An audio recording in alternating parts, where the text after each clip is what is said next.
Hi, good day to everybody. Yes, it's time to start now. So this is going to be a short webinar entitled A Spark to a Flame, because that's exactly what happens in industry in the case of an incident. Starts off with a small spark probably, and then can generate a flame. In many instances, can then move into an explosion. And I'll show you a few examples of where that has gone a bit wrong. So my name's Mike Weaver. I'm Associate Director for Sigma-HSE, and I've been working in process safety industry, fires and explosions for 30 plus years.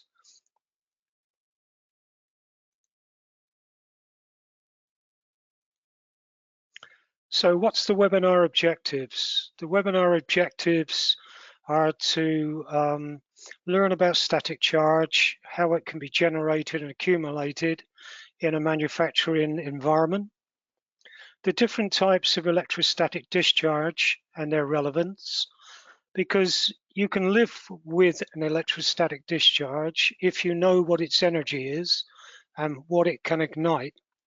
So the relevance of it is, does it become effective?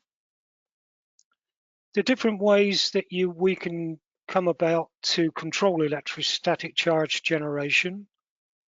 Most importantly, stop the accumulation and ignition in order to reduce the risk. A little bit of background information about Sigma now. We have technical offices in Winchester in the UK, New Delhi in India, Mumbai in India, and Hyderabad in India, where we also have a process safety test laboratory. We've also recently started up a unit in New Brunswick, New Jersey, in the States, where we have engineers based.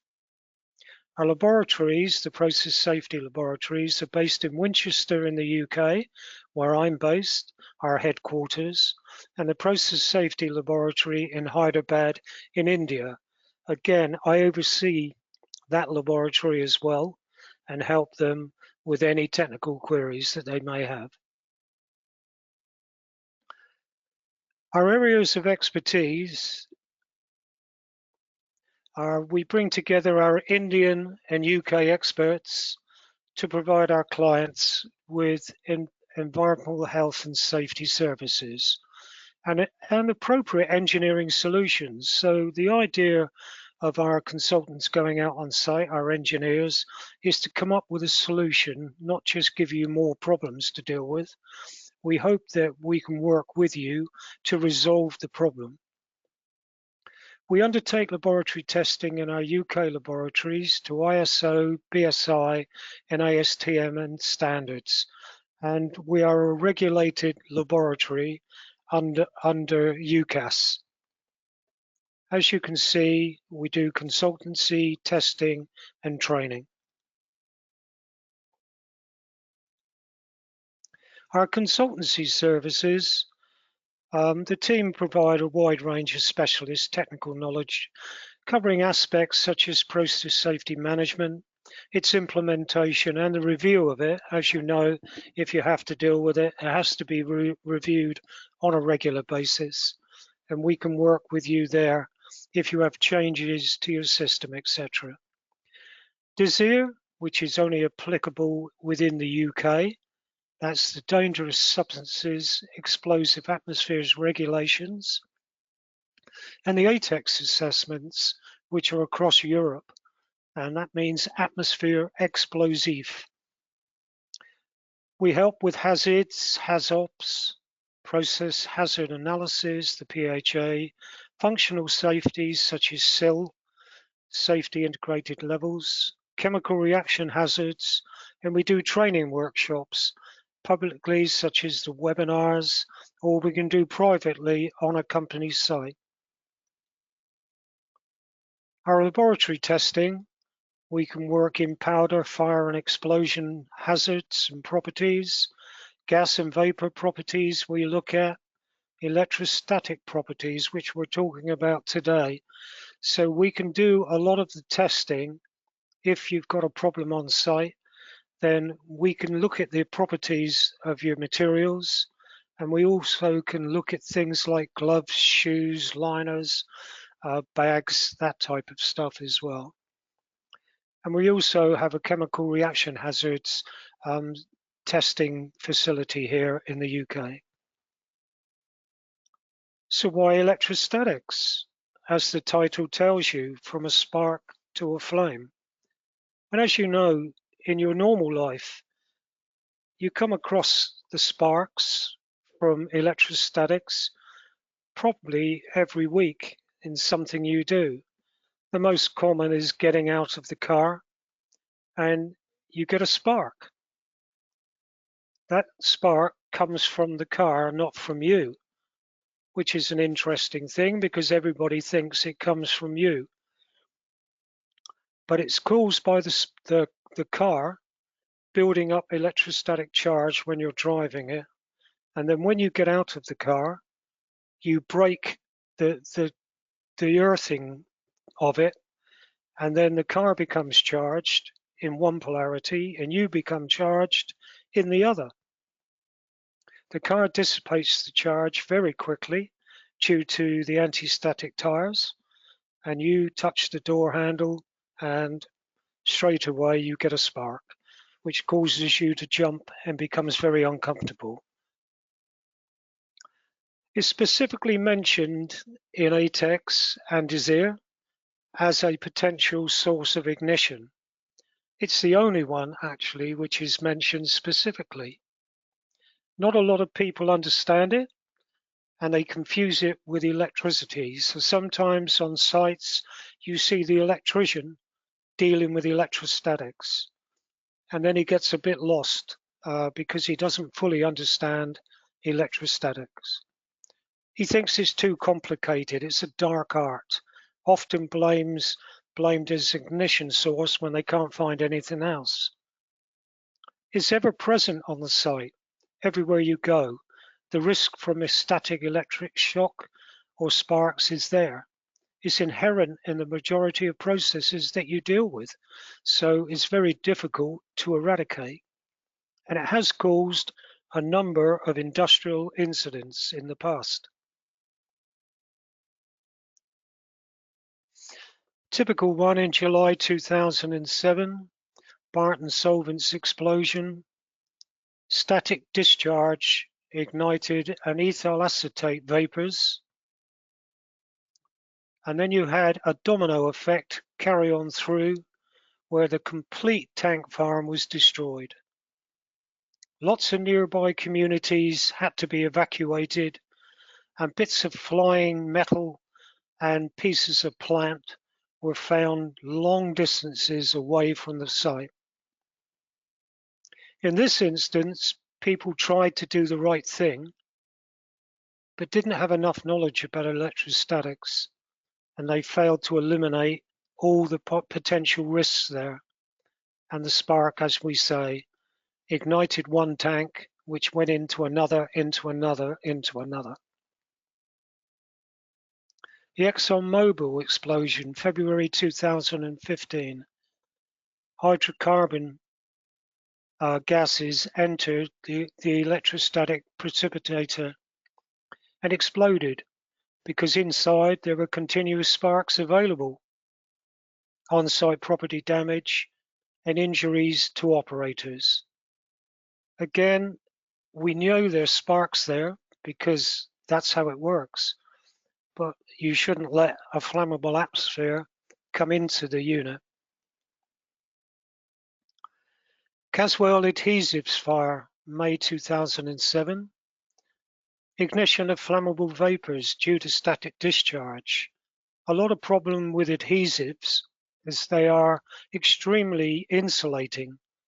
So you get isolated conductors, you can have adhesives stuck to shoes, which are anti-static originally, and then they become insulating, isolating people and plant. So you have to be very careful where you've got this type of product. This created a fire which destroyed the building. More than 60 firefighters were required to tackle the flames. 35 of these firefighters and 2 people were treated in hospital due to breathing in chemical fumes and smoke.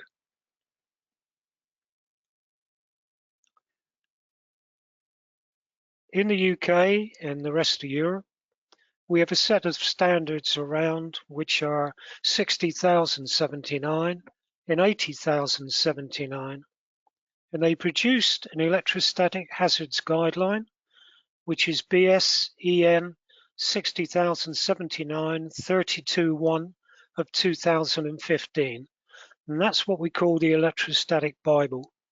If you've got a problem, you can go to there and it will try and give you some answers to your problems. Saying that though, a little bit of knowledge is a dangerous thing. So unless you're very, very understanding in it, I'd get professional help. The NFPA 77/2014 in America is the recommended practice on the static electricity. And again, this is similar to the 60,079 in the UK and Europe, that it gives you guidance on electrostatic hazards and risks. To give you some idea here, we can look at ignition sources by type of equipment. It's interesting when you look at the 3 types of ignition source, static, mechanical, and smoldering. The biggest one is mechanical, and yet a lot of people ignore it. They focus on electrostatics, but you also need to consider mechanical ignition. And there are lots of ways that you can assess the risk from spark discharges from mechanical problems. But when you look at the electrostatic one, which is we're talking about today, you will see nearly in every instance, electrostatics has been recognized as a potential ignition source. And the only one really there is polishing, where you don't seem to get electrostatics. It's purely a mechanical ignition there. But if the rest of them, you'll see electrostatics is there. And places like conveying, mixing, drying, milling, dust collectors, electrostatic has been identified as potential risk. So we need to understand static electricity. We need to have an idea. We've all experienced it. You can see the man there walking along, and he's going to touch the door. And as you can see on the left-hand side, he generates a spark, which fires to the earth doorknob. And he jumps backwards, which is another problem with static. It's not just the spark which can ignite, it's the problem that people can jump backwards, sometimes quite far and sometimes quite erratically, and then they can become injured by falling off a platform, for instance. So it's not just the spark which causes the problem. Remember, static electricity is generated wherever movement takes place. In this instance, you get a shock. Why? Because you see what the material he's walking on, and he's probably got insulating shoes. He's rubbing across the floor as he's going, building up charge. Now, because he's not earthed, he's insulated, he can't get rid of the charge until he comes to something that's earthed, hence the doorknob. As soon as he touches the doorknob, the charge wants to dissipate to equalize itself between the doorknob and the man. The door's earthed, which loses charge very quickly, so you get a spark discharge. So what is static electricity? Static electricity is defined as an imbalance, either a surplus of it or a deficit of it, of electric charge within or on the surface of a material. Because static can discharge across the surface and it can discharge through something as well. So you have to be careful, especially when you're doing resistivity measurements, that you look at the volume resistivity along with the surface resistivity. Now, the phenomenon of static electricity requires a separation of positive and negative charges. That's what the man did when he came to the doorknob. He tried to get a separation. He tried to stay one charge, the door tried to be another charge, but in the end, it dissipated all the charge through a massive spark. Static electricity is the same as mains electricity, except because it obeys the same rules, but static is generated in a different way. Mains electricity is a constant voltage. In the States, you've got 110 volts. In Europe, you've got 240 volts. That's what they tell you for normal mains electricity. You talk about volts. But static electricity is a constant current system, not a constant voltage system. But static does have some uses. You can use static quite often to help you out. Photocopying machines use static. Car spraying and spraying in various types, they produce very even levels of spray. Powder coating, for instance, is recognized as a way of spraying very even coats across an object. Electrostatic precipitators and printers, they're another one. Again, static is used to good use. But static comes with its problems. As I said, shocks, nuisance. It's very uncomfortable working in a place where you keep getting electrostatic shocks. It's not nice at all. And you get clinging powder attraction. You can find that powder will attract to itself or attract to the sides of something, and you can't move it, which isn't a lot of use when you're trying to empty a vessel and the powder's stuck in there, or it's sticking to itself and you want fine powder. It also can produce powder segregation. So if you look on the three canisters here, gradually the materials as static builds up are separating and segregating out. And you see one set come out on their own. This can be a nuisance or it can be a help, because sometimes if you're separating plastics, for instance, on recycle, knowing the way a material charges, you can segregate very expensive plastic out of cheap plastic. And they do this today quite regularly using powder segregation caused by electrostatic charging, unlike how they used to do it by air and working on the density of the material. Here we see the worst case scenario. We've got a large spark and it's happening in an explosive atmosphere. This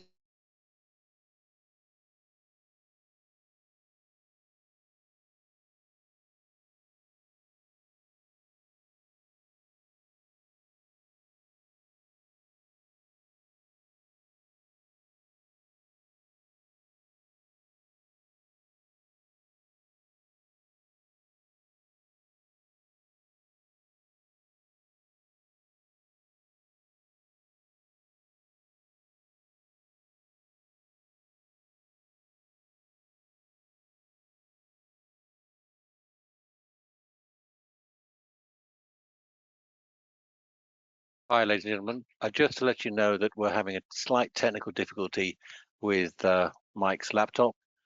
He'll be with you again in a couple of minutes. Thanks for your patience. Bye for now.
Hi everybody, I hope you can hear me again now.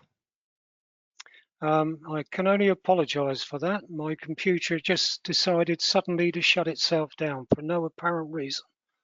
So we'll continue where we left off. The worst case scenario is not actually a spark within a flammable atmosphere, it's when the presenter's computer decides to suddenly pack up on him. But we'll carry on. So we know at the moment, this is the worst scenario, and this is the result when you get this happening. So we get a spark, we're in a flammable atmosphere, and the electrostatic spark ignites the atmosphere. So definitions. Electrostatic has quite a few definitions, and it's good to know and understand them. Conductive. This is a low electrical resistance. Electrons flow easily across the surface or through the bulk, as I've said. Charges go to ground or to another conductive object that the material contacts or comes close to the spark. They possess a conductivity greater than 10 to the 4 picosiemens per meter. The other one we talk about is anti-static, static dissipative. For these material, the charges flow to ground more slowly in a somewhat more controlled manner than with conductive materials. Charge generation rate is less than the charge relaxation rate. In other words, you can't generate the charge on there. Non-conductive. These are probably the ones that you need to be careful of. They're insulators, as we call them. These materials prevent or limit the flow of electrons across their surface or through their volume.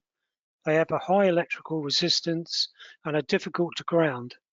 Static charges remain in place on these materials for a very long time, even in an earth vessel. The longest I've ever had is a pharmaceutical active ingredient which stayed in an earth stainless steel vessel for 28 days and lost no charge at all. In these instances, charge generation rate is greater than the charge relaxation rate. And this is a dangerous situation to be in, obviously. We talk about static electrical discharges, and these can be in the form of a spark, a brush discharge, propagating brush, cone, or corona. These all might be capable of causing an ignition under the appropriate circumstances. So we start off with a hazard assessment. Firstly, if we're looking at fires and explosions, do we have a flammable atmosphere? That's the first thing to come in. Then we have to look, can we generate charge? Yes, maybe we can. The powder's moving through a tube, for instance, liquids flowing through a pipe. Can this charge accumulate? What's the material's ignition sensitivity, minimum ignition energy?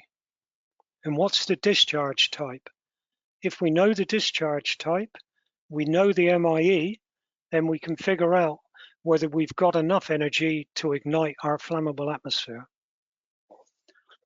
In this instance here, we do a hazardous area classification, and you can see the zone 0, zone 1, and zone 2 areas. And then we have to know a little bit about this.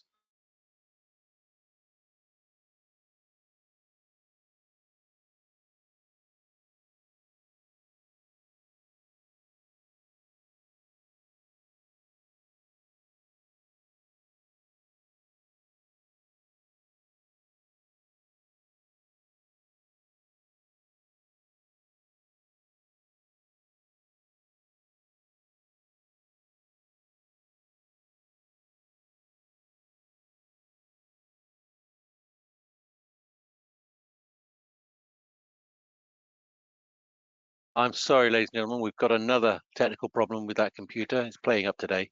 I do apologize. Just a few minutes, we'll have it up and running again. Sorry for the inconvenience. Won't be long.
as we were talking about flammable atmospheres for gas and vapor, we've got flash point to consider.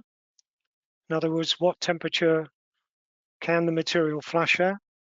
Limiting oxygen concentration, how much oxygen does it need, or how low can the oxygen go to stop the explosion?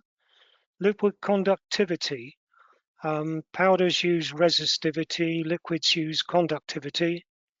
The gas group that the vapor is in, the minimum ignition energy we talked about, vapor density, does it rise or does it fall?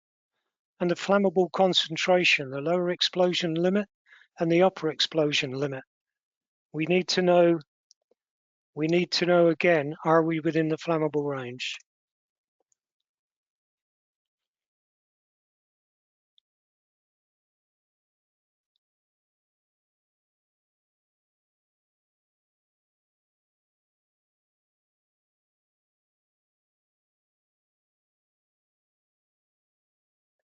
Same thing for dust. We've got the flammable atmosphere for dust. We've got here we need to know particle size. Once you get over 500 microns, 99.999% of dust won't explode. Limiting oxygen concentration, we talked about the LOC for gases and vapor. Minimum ignition energy, again, very important factor with electrostatics. Minimum explosive concentration, similar to the LEL for gases and vapors. And then we have to consider powder resistivity. You see conductivity for liquids. Powders have resistivity, the exact 1/over conductivity. And the charge relaxation time. How long does it take for the charge to go back down to a reasonable level? We need to consider charge generation. So most common charging mechanism is contact charging or tribo charging. This is the triboelectric series. Some materials are highly positive, some are highly negative. So you need to have a rough idea about where your powder sits on the range here. At least one of the materials must be non-conductive, insulating. And you see there, they're pouring powder out, insulating powder. You see insulating liquid coming out of a tube. You see a man walking in insulated shoes. Insulating foil going round a roller there, its speed. Spraying, as I said before, spraying electrostatics is quite widely used. And then we have going into a vessel here and being swirled around inside a vessel. Other mechanisms are charge sharing and induction charging, which is only used for conductors. So contact charging examples. We can look over onto the other side here. We start off with a tank farm and a reactor, through a centrifuge, a vacuum dryer, and then we move over to a mill with the dried product. So with the liquid handling side, we have liquid transfer through hoses and pipes, agitation of a two-phase mixture. This can be quite high levels of charge on this, settling of two-phase mixtures and filtration. And when you're powder handling, lots of different actions here: sieving, pouring, mixing, milling, pneumatic transfer. We said before, wherever movement takes place. I talked about induction charging, or we can call it ionic charging. The best way to show it here is to have two spheres, A and B. They're mounted on insulating stands, and then we put a charge next door to A. Straight away, A wants to share its charge with B. So it makes it equal. One of them becomes positive, one of them becomes negative. And then you can carry on putting the charge on there. Then as you pull them apart, you have two spheres here staying fully charged, one positive and one negative.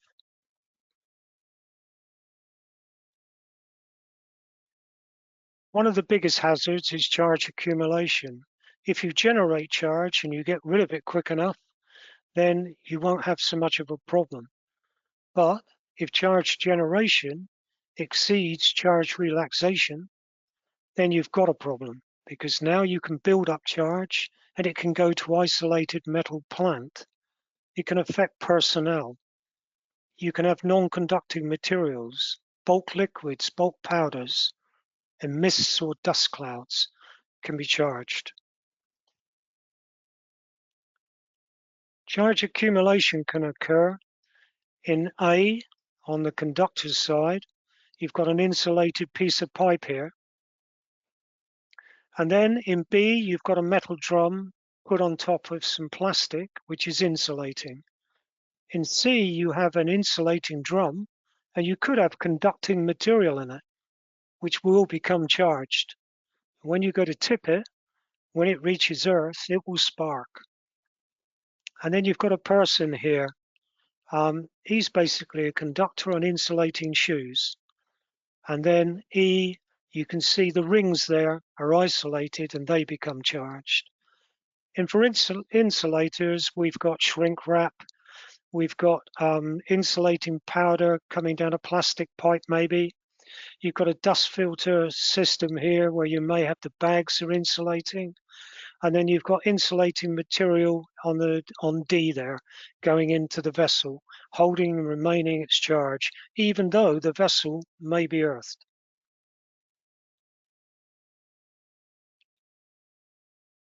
So we've looked at charge generation, we've looked at charge accumulation, and now we have to look at the biggest problem. What type of electrostatic discharge could we get? There's basically 6 types: spark, brush, propagating brush, corona, and cone. And outside, you have lightning. Normally you have lightning protectors on your plant which are designed to withstand the lightning strike and dissipate charge quickly. The effective available energy depends on the source of the discharge. So corona is the weakest, 1 or 2 millijoules. Brush discharge is 3 to 4 millijoules. Spark can be anywhere between 1 millijoule up to 100, 200 millijoules. In propagating and cone discharges, again, can depend on the material and the circumstance. They can go up to about 150 millijoules. And in propagating brush, which are the big ones, they can go up to a joule of energy.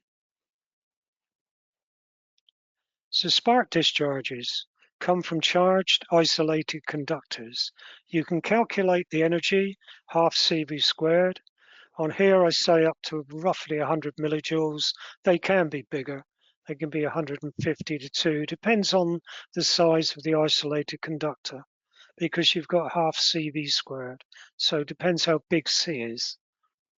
There's a discharge between earth and an isolated metal drum, and the trolley has nylon wheels on it. So though the drum's metal, it can't discharge to earth because the nylon wheels are there. And then you have an isolated person. He's got isolated shoes, clothing maybe, and he sparks. Isolated pipe section. So charge builds up on that pipe section and can spark across to another unit. An isolated conducting liquid in an insulating plastic drum. Brush discharges 3 to 4 millijoules. If charges of one polarity are distributed on the surface of an insulator, brush discharges can occur as soon as the surface of an earthed electrode nears the surface. And you see this when you take a nylon type jumper off at night. When you take it off, you see those little sparks. They're brush discharges, 3 to 4 millijoules of energy. So examples of this: plastic sacks, liquid surface of a charged insulating liquid, charged dust clouds, and charged thundercloud. It's interesting to know that in recent times, they found out that a brush discharge cannot ignite a dust cloud, even if the dust cloud has an MIE below 3 to 4 millijoules. So that's interesting. It's something I fought for many years until people realized that it's correct. So nowadays, we know that a brush discharge can't ignite a dust cloud. Propagating brush discharges, high charging situation on high resistivity materials. It's an insulator with a metal substrate very close by. Energies can be greater than 1 joule. If you think of an electrolytic capacitor, this is exactly what you've got. So it can build up large amounts of charge and then discharge. These can happen where you've got high charging levels on thin, highly insulating materials on a metal earth substrate. Pneumatic conveying, coated material duct or the pipeline, internally coated cyclones, insulating bulk containers, high-speed conveyor belts. All these cases can have thin insulators on earthed metal substrate. And we have attended incidents where we've had, for instance, plastic granules going up around a bend of a pipe into a silo. It smears the pipe, and then you get a resultant propagating brush discharge, which can ignite the powder. Corona discharges, I'm not over concerned with. These are only very low energies here, 0.1 millijoules roughly, can go up to 1. Highly charged conductor or insulator away from earth points, usually with a sharp point or edge. Very sensitive gases or gas-oxygen mixtures can be ignited. Cone discharges, this is where you get a build-up of material inside a silo, for instance, and it forms a cone. And you can see the picture on the right-hand side there, fluorescent type discharges across the top of the liquid, the top of the bulk material, and that's why they're called cone discharges. They're observed in connection with charged and highly insulating bulk solids filled into silos and containers. Cone discharges aren't usually observed in volumes below 1 meter cubed. Luminous discharges, as I said, can be seen on the top of the bulk. Energies, 25 millijoules for fine powder, but you could get up to 150 who have large granules. The worst case scenario here is large granules and fine dust above it. So you can ignite vapors, gases, and sensitive dusts. And we have lightning type discharges, which I'm not going to talk about very much.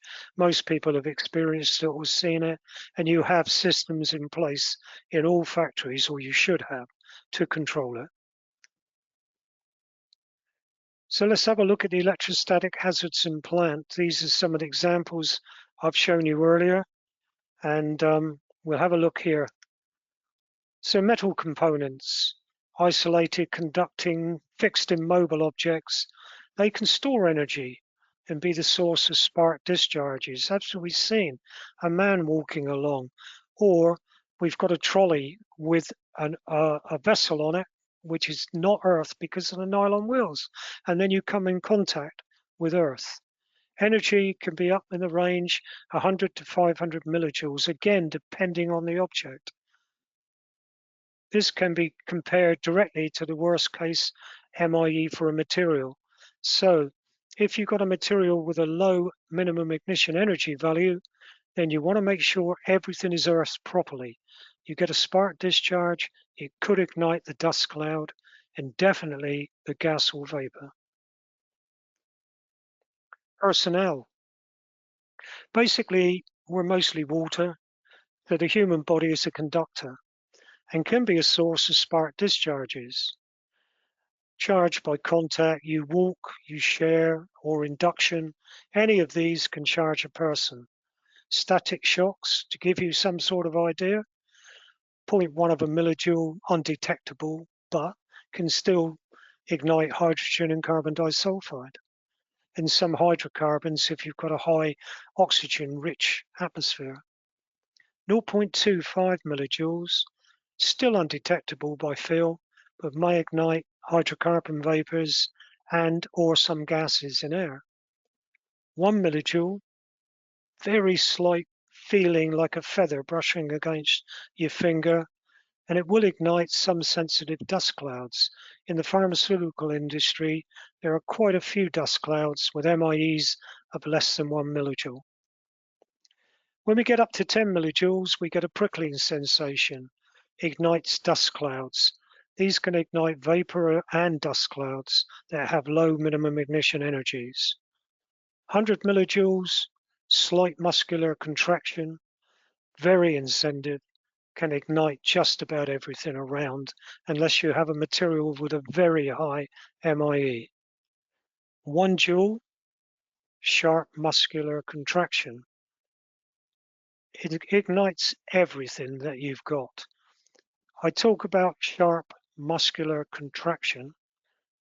I was involved in an incident where a guy got a 1 joule discharge here, and the whole of his arm went black. He was in hospital for several days, and actually his heart stopped beating. So these propagating brush discharges are absolutely deadly. It's the charge generation of non-conductive solid materials. I talked about tribocharging. This involves contact and separation with other surfaces. This can be discrete, touching and separation, or it could be continuous. Charge sharing, we saw that in the balls where they were touching each other, contact with other charged bodies or materials. Ionic charging, but no charging by induction. So typical charging systems, you have to consider movement of material in plastic pipes, for instance, emptying and filling sacks and bags, processing sheet film, sitting or walking on insulating surfaces. All of these give you charge generation on non-conductive solid materials. So we looked at these, and what have we got? Isolated conductors, nozzles and lances, for instance, wire helices going around plastic pipes. These have to be earthed at either end properly, not just pushed onto the pipe, but they need some form of clip to hold them properly onto the pipe. Otherwise, you can even get a propagating brush discharge. Gaskets, isolating bottom bins. Flanges, which can isolate ball valves. Backing flanges, which can result in isolated conductors. Can lead to an ignition risk, brush discharges, for instance. Ignite gases, vapors, but not dust. And then you can get propagating brush discharges. As I've said, these are very, very powerful things, and certainly not something you want on your plant. I was on one place where I pointed out that they had spark discharges, and they didn't believe they had any until I got them to switch the lights down. Then they saw them. So he said, I can deal with this, no problem. So what he did at the plastic pipe, he decided to wrap copper foil all the way over it, and then he caused a propagating brush discharge 1,000 times more powerful than the brush discharge, and it blew up his equipment. Again, a little bit of knowledge is a dangerous thing. You can ignite gases, vapors, and isolated conductors, most dusts. Hazards from powder charging. Charges generated on powders during various operations. So if you have a conveying operation, milling and grinding, sieving, pouring, that's filling and emptying vessels, sacks, etc., you can run the risk of charge generation happening. And in the right circumstances, you can get charge accumulation, and the hazard grows worse. Charge generation happens when movement takes place. So you see all the instances here, it's times where movement takes place. You need to consider the volume resistivity in charge relaxation time for powders. We don't often take surface resistivity, normally keep those for solid materials like plastic liners, floors, etc. But for powders, you want to know the volume resistivity and how long can it hold its charge for. Hazards with liquid charging. Charge is moved through pipes and charging occurs quite dramatically sometimes in pumping operations, agitation, filtration, and mist formation. I looked at a pipe that was PTFE lined with a highly insulated material carrying powder through it in a two-phase mix. And when they took the pipe off, the PTFE looked as though it had been shot in about 1,000 places with black holes all the way through it. And that's caused by the liquid and powder charging as it's going through the pipe. The hazards of mist and dust clouds. Aerosols, for instance, and dust clouds can be highly charged, even with conducting materials.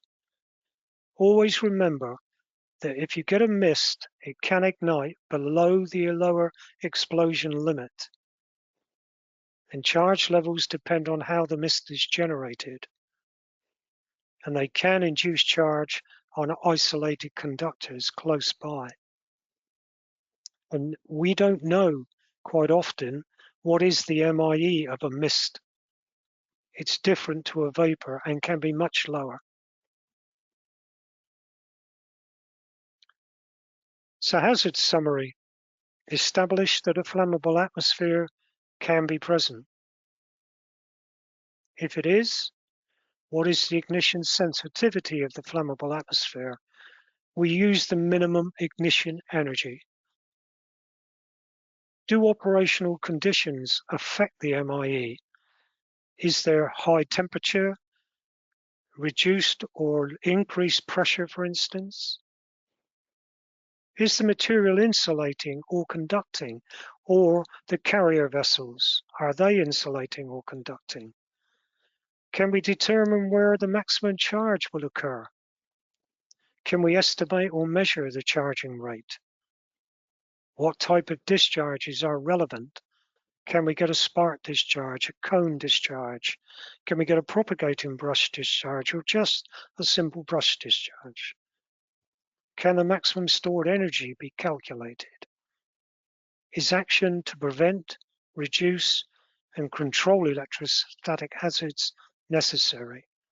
Like I said, you can have a spark, you may have a brush discharge, but you've got a powder dust cloud, and this cannot ignite it. So though you've got a spark there, or you've got a brush discharge, it won't have sufficient energy to become active. So these are the things you need to understand when you're doing your electrostatic assessment. I talked about controlling electrostatic hazards. How do we stop things like charge generation, charge accumulation? The most common ways are bonding and grounding. In this example you see below, you bond the tanker to the vessel. The vessel could be earthed, and therefore by bonding it, you bond the tanker through the vessel. You could have the vessel earthed, and then you could earth the tanker. Both of them then will be at the same charge level. Or you could bond and earth both. And make sure isolated conductors cannot occur in the hoses, etc. Or make sure that the earth you're using, if you get a flying lead when you come to discharge the tanker, that the flying leads, for instance, are part of your electrical audits. So during maintenance, they're checked to make sure they are good, that they do go to earth. Many times I've come to these flying leads, even on gas, LPG tanks and systems where forklift trucks come to be filled, they put on a flying lead, then I find the flying lead is actually not earthed properly. So it's not doing anything. An explosion could occur. So get these leads checked as part of your routine electrical maintenance. So avoid or minimize charge generation. Obviously, this is the big one. Can we prevent it generating charge? If it does start to generate charge, can we prevent it accumulating? Can we remove the charge before hazardous potentials are reached? And if avoidance of static charging in incentive discharges cannot be prevented, then flammable atmospheres must be avoided or controlled. In other words, for gases or vapors, you could work below the LEL, in some cases above the UEL. Quite often, we use nitrogen inerting, for instance, so we put an inert gas blanket in place, which prevents ignition of the material. So static bonding or grounding, I spoke about this. Bonding is the act of connecting objects together to ensure they are of the same voltage. Bonding distributes the electrostatic charge equally, so there is no risk of sparking between the objects. The normal thing then is to earth one of those things you're bonding to earth. Grounding, well, obviously you're connecting everything to an earth and use a suitable electric cable which is earthed. Bonding does not remove the risk of static sparks entirely. So if an object at a lower voltage, a grounded hose, comes in contact with the equipment, this could result in a static spark discharges. That's why I say, if you're going to bond, try to put one of them to earth. So metal-metal contact, the resistance should be less than 10 ohms.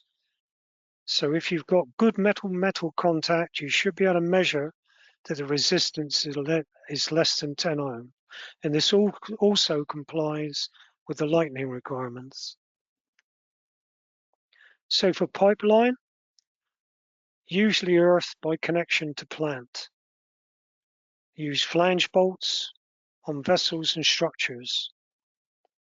Bonding across joints are not necessary in many cases due to the fact you've got metal bolts and metal nuts on there and washers.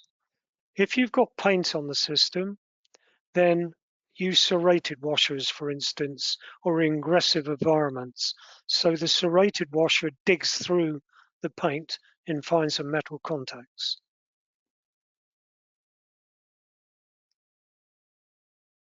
Movable equipment. This is some of the big ones I normally find problems with.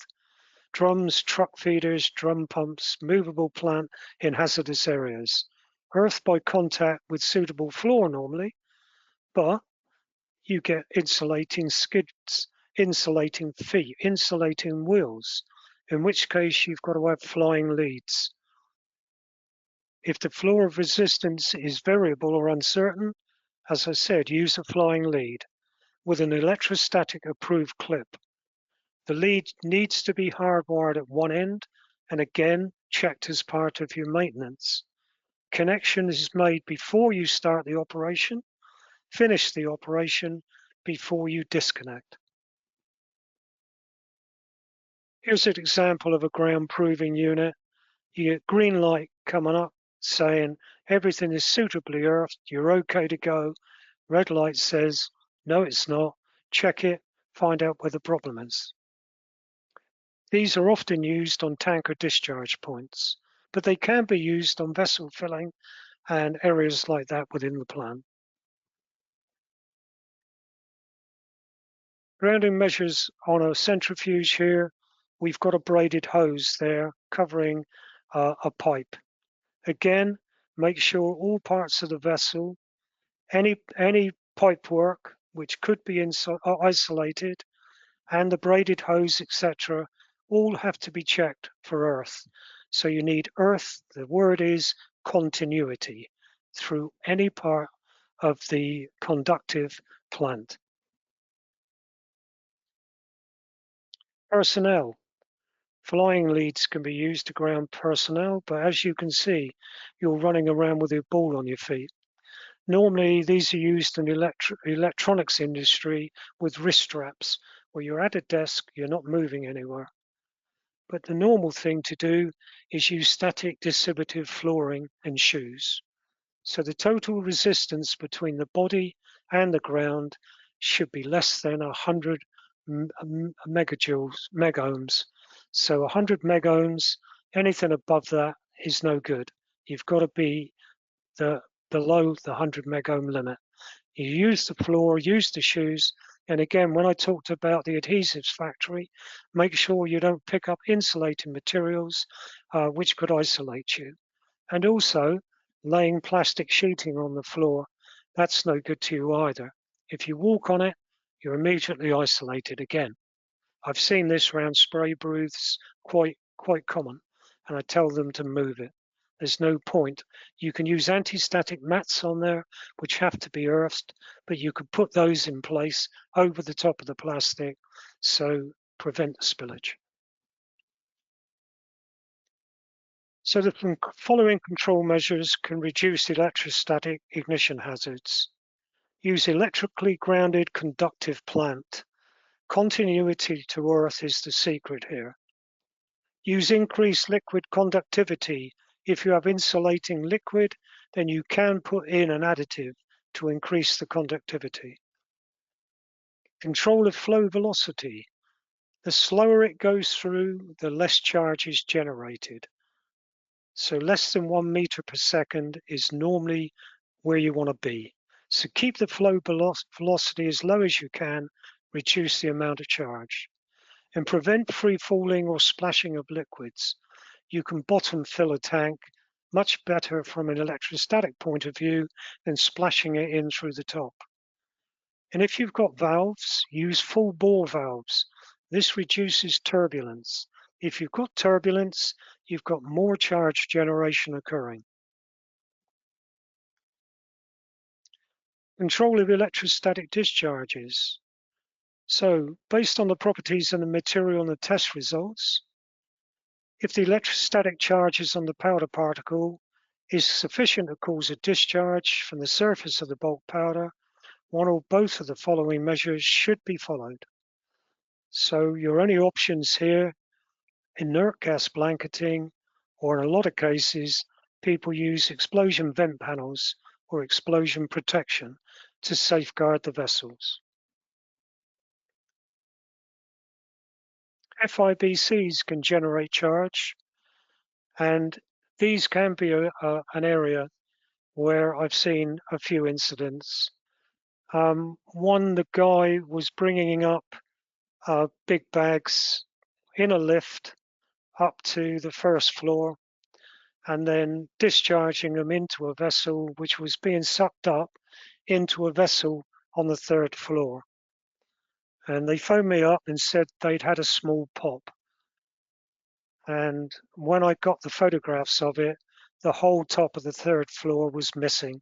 You could see out right across the whole countryside.